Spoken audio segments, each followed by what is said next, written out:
Blog Talk Radio. Hello, everyone. Welcome to Coffee Chat with Camille. Today the topic is, what is ectogenesis and where are babies being genetically engineered? Well, that's the question, correct? Are our babies being genetically engineered? Well, first we need to know what is ectogenesis. And according to an article I just read, actually, I believe it was in Elle magazine. I'll find it. I'll pull it up in a bit. But what is ectogenesis? Are babies being genetically engineered? Early this year, Chinese scientists reportedly created an artificial womb for fetuses to grow safely outside of a human body in a robotic nanny that can monitor and take care of embryos. Different scientists are working on capturing different stages of pregnancy outside the uterus.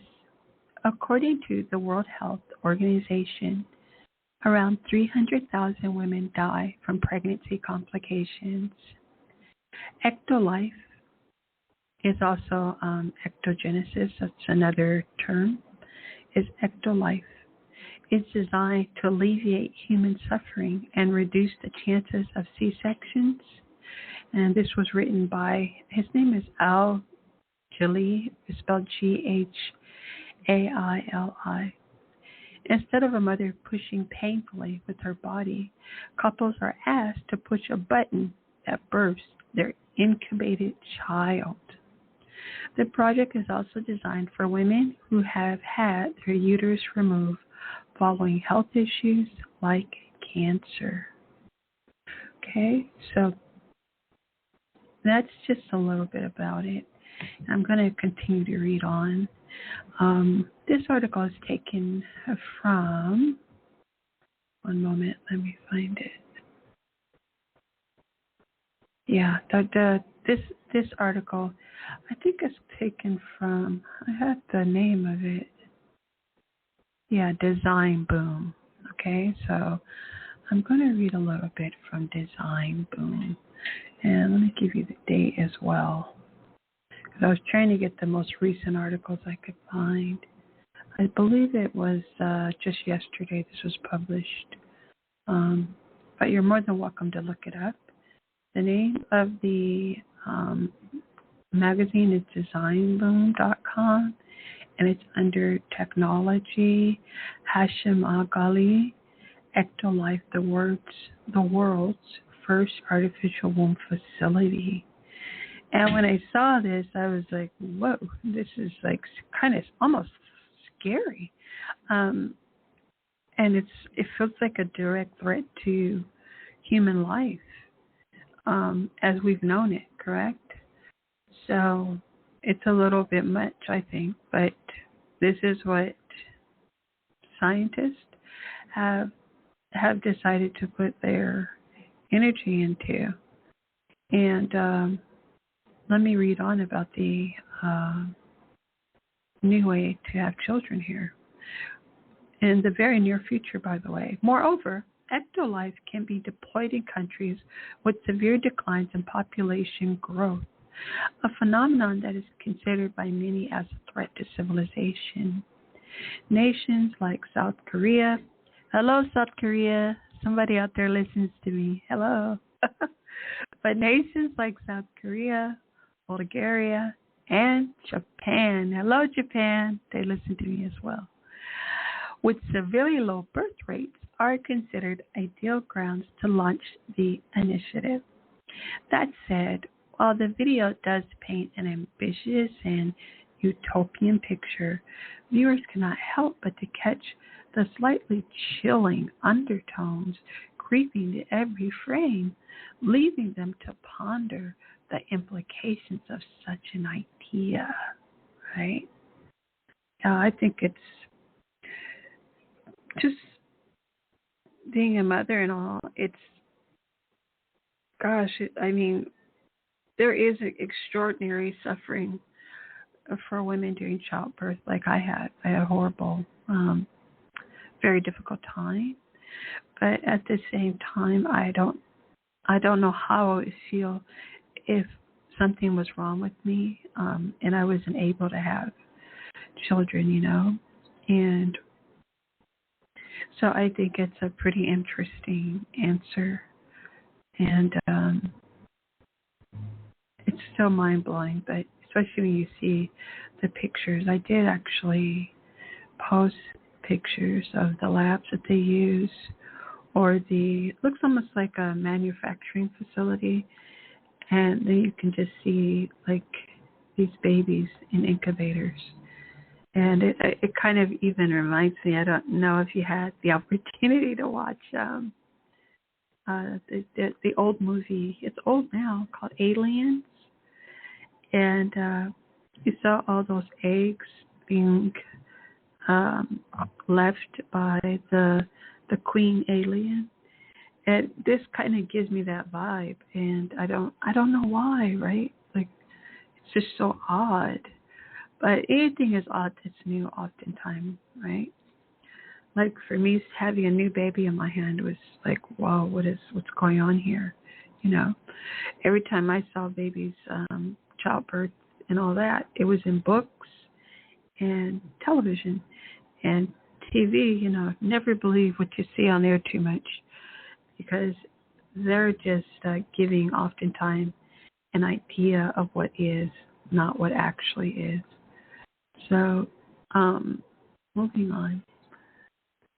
Moreover, to ensure and support healthy growth, babies are steadily and sustainably maintained by two central bioreactors. The first bioreactor pumps nutrients, vital hormones, antibodies, growth factors, oxygen, and an amniotic-like liquid solution through an artificial umbilical cord. Additionally, thanks to an AI-controlled system, each baby receives custom nutrients tailored to their needs. Meanwhile, the second bioreactor takes in and recycles the baby's waste products released via the artificial umbilical cord. Okay, now we're going to move on to AI meets VR meets renewable energy. Technology is at the center of the EctoLife operation. On the other hand, every vital sign is displayed on a screen attached to the growth pod, depicting real-time data sent to the parent's phone to track their baby's health remotely. Through the app, parents can enjoy a high-resolution live view of every stage of development. This includes a growth time-lapse that can be shared with friends and family. Each artificial womb is also fitted with internal speakers that play music or transmit the parents' voices to the unborn child. On the other hand, a 360-degree camera inside the growth pod connects to a parent's VR headset, allowing them to see and hear everything the baby perceives. But that's not all. Using a wireless haptic suit connected to your baby's growth pod, you'll be able to sense their kicks in the womb and share this experience with your friends and family members. Continues the video narrator. Finally, the entire operating system runs on renewable energy, specifically solar and wind power. This ensures zero electricity cuts and therefore unexpected complications throughout the baby's entire growth development. Okay, so now we're going to go into IVF, which is, I think it's in vitro fertilization, and freedom of customization. I think there's maybe one distant family member that used IVF to have a child. And I don't know if anyone's aware, but it's thousands of dollars in order to go through the process of in vitro fertilization. And at any rate, the title is IVF and Freedom of Customization. As natural childbirth is off the table, each baby is conceived through in vitro fertilization, IVF, allowing parents to freely create and select the most viable and genetically superior embryo, giving their baby the chance to develop without any biological hurdles. Customization is offered as an elite package that gives parents the liberty to alter over 300 genes before implanting the embryo into the artificial womb.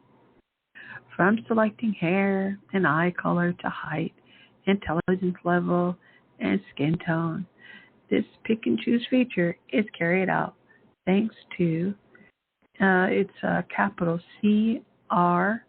CRISPR-Cas9. It says CRISPR-Cas9 gene editing tool. Can you imagine that? So using an editing tool, a gene editing tool, in order to pick out the hair, the eye color, the height, intelligence level, skin tone, and just whatever features you want, just like they do. I don't know if you play some of the on your iPhone or Android, they have all these games where you can dress a doll, right? Or create one, and a lot of it, character creation, especially in animation.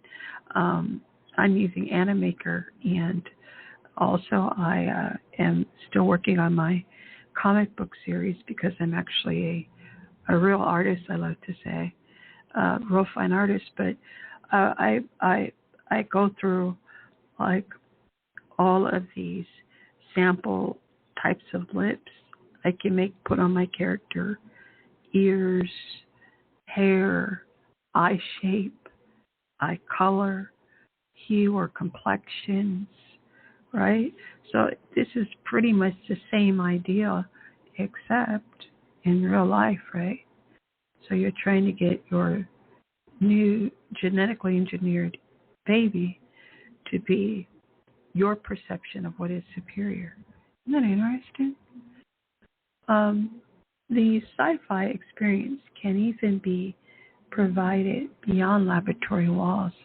Parents who prefer a more intimate option can choose to install their own growth pods at home, supported by miniaturized bioreactors with long-lasting batteries, adding an extra layer of comfort and safety amid this mind-bending yet possible future scenario. Now, little thing I would like to little pet peeve I've had for a hot minute is long-lasting batteries for these genetically engineered embryos. I'm looking for it for my cell phone, guys. I mean, I don't know about you, but I definitely get a little burnt out on trying to freaking replace a cord, a power cord, for these cell phones. And then for the price of many of them, that should just come automatic that we receive a long-lasting battery, right? Interesting. But, to each his own. Just something I kind of curious about how they can do all this. And in some of the more practical things we still haven't done yet, So at any rate, the project info is named EctoLife, and it's the world's first artificial womb facility. Okay? And this actually, this article had come out in Design Boom December 14th.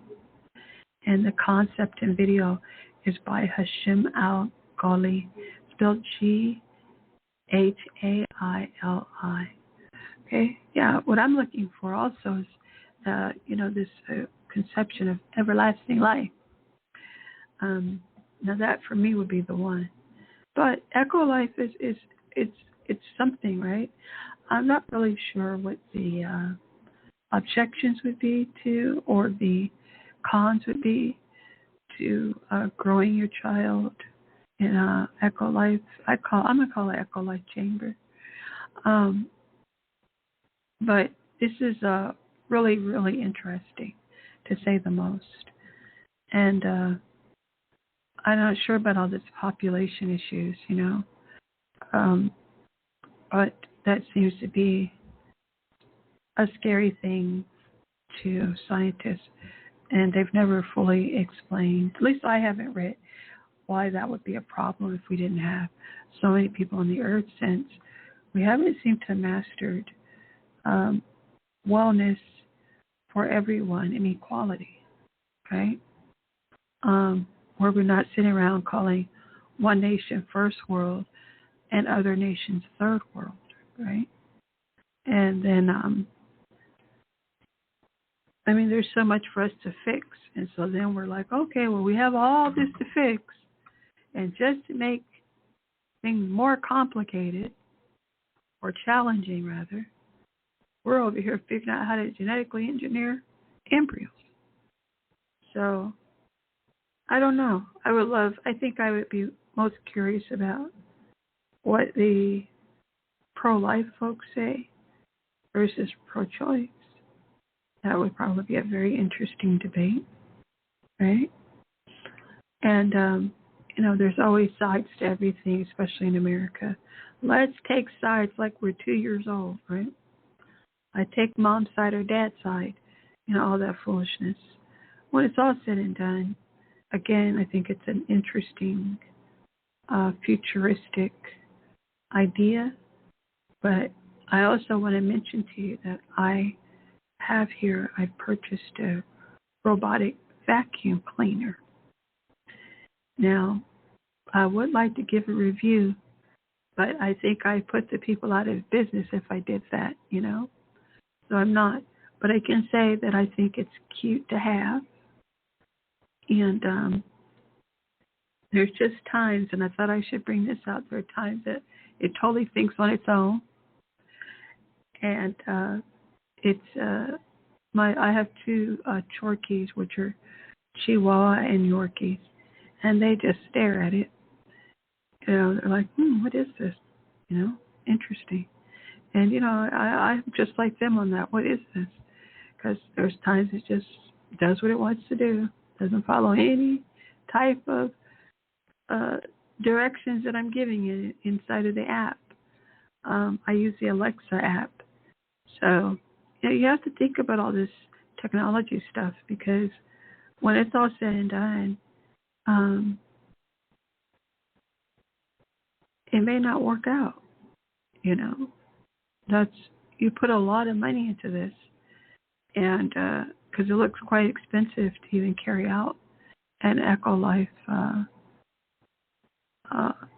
warehouse or whatever this is, and just wonder if there's, like I said, there are better ways to utilize that money and the energy. We still haven't had anyone reverse ageism. That's what I would love. I think about all the people in my family line that I would have loved to have met. And instead, I read about them in Ancestry. And a lot of them were doing great things during their time period. So luckily, there are articles or periodicals about them. But not everybody has that, And I was actually able to trace back to my 6th great-grandmother.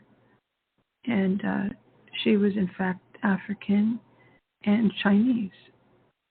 And so I had saw the Chinese in me, and I looked at us. Now, this might sound shallow to some, but we have these slanted eyes, and that are in our family. And I'm quite proud of all of my genes, all of my DNA. I don't feel more of one thing than the other. No, I'm proud of everyone. And I think it is magnificent to be a part of those who were here before us. So I personally would just love to have life and not have to contemplate, hey, someday I'm not going to be here. That's just kind of weird. I feel like I'm going to be here forever. Everlasting life. Has anyone heard of that? Yeah, there's certain religions that teach all that stuff. But that's not reality. Reality is just we go on. And I think that children are great because if you kind of have a not so great life or life choices, your children can come and be totally opposite of you and do wonderful, magnificent things. And one of which they're not as judgmental. They can be nitpicky depending on how spoiled they are. But overall, they're just gifts. So they're magnificent life gifts. And I think that is how we go on. But I'm trying to figure out how all of this EctoLife, I keep saying echo like ecosystem. No, it's Ecto, ECTO, EctoLife. All right, so that article again was from Design Boom. Okay, it's a technology. I'm not sure if it's a blog, but it seems like somewhat of a magazine. They also had an article in Elle magazine about the same topic. Let me see if I can find that because I don't have that much time left. So I may have to wrap this one up shortly, but I can do. I'll do MIT technology about it. Researchers are growing. It's in the technologyreview.com is actually the website, okay? And right now, there's quite a few little pop-ups here, so let me get rid of those. Biotechnology. A mouse embryo has been grown in an artificial womb. Humans could be next. So this one actually came out last year. It's written by Antonio Regalado, March 17, 2021. Okay, I'm going to read just a little bit of this article, okay? And then you're more than welcome to look it up and read it yourself. MIT Technology Review. The photographs, alone have told a fantastic story. A mouse, they call it a mouse embryo, complete with beating heart cells, a head, and the beginning of limbs, alive and growing in a glass jar. Yeah, I will actually post this picture so you all can see it. And according to a scientific group in Israel, which took the picture, the researchers have grown mice in an artificial womb for as long as 11 to 12 days, about half the animal's natural gestation period. It's record for development of a mammal outside the womb, and according to research team, human embryos could be next, raising huge new ethical questions. Jacob Hannon says this sets the stage for other species. Jacob Hanna is a developmental biologist at the Weizmann Institute of Science and who led the research team. He continues, I hope that it will allow scientists to grow human embryos until week 5.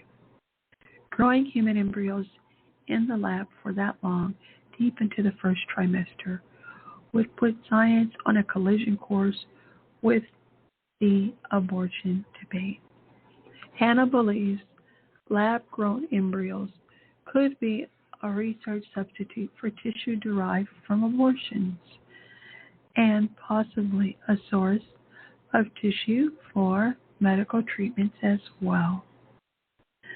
Right? So then there's this whole process of how they did it.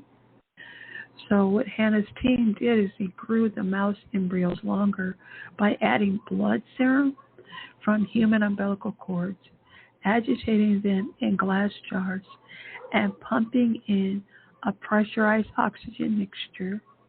Hannah likens the process to putting a COVID-19 patient on a ventilation machine that forces the oxygen into the cells. He says, then the patient is much happier. You can see it has a blood system and all the major organ systems are working. By the way, they have a video of it in the article, and it is very interesting. The mouse embryos only died after they became too large for the oxygen to diffuse through them, since they lacked the natural blood supply a placenta could provide. The work creates a scientific window onto the earlier embryo, which is normally hidden inside the uterus. Okay? In a publication today in the journal Nature, the Israeli team describes a series of experiments in which they added toxins, dyes, viruses, and human cells to developing embryonic mice, all to study what would occur. So it does seem like a great science project, if I could say that, you know. I don't know if you guys are scientists out there or have been in science classes, but that's the best part, right? Is like for some, dissecting these animals or the animal and then understanding their body parts and all that good stuff. I'm not too good on all the fluids and things, if you know what I mean.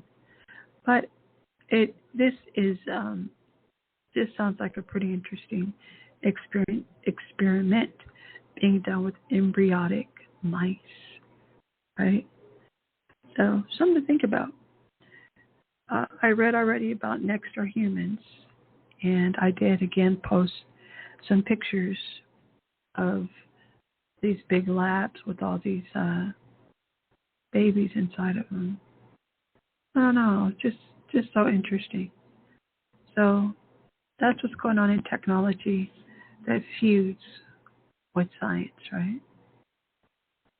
I also would like to know the opinions of science deniers, right? Wouldn't you want to know? I just want to know what people think about this whole thing. I can understand if your husband or significant other really want a child and aren't able to have it, but have one. This could possibly be an answer. But it just seems like, I don't know, something to think about as it pertains to futurism. All right? So tell me what you think in the comments or on Facebook, okay, about this whole new way to have kids. All right? And what you think the pros and cons are. All right, so I'm going to say goodbye. Thank you so much for listening to me about what is ectogenesis, and our babies being genetically engineered. Let's chat about futurism. Until the next episode, bye and happy holidays.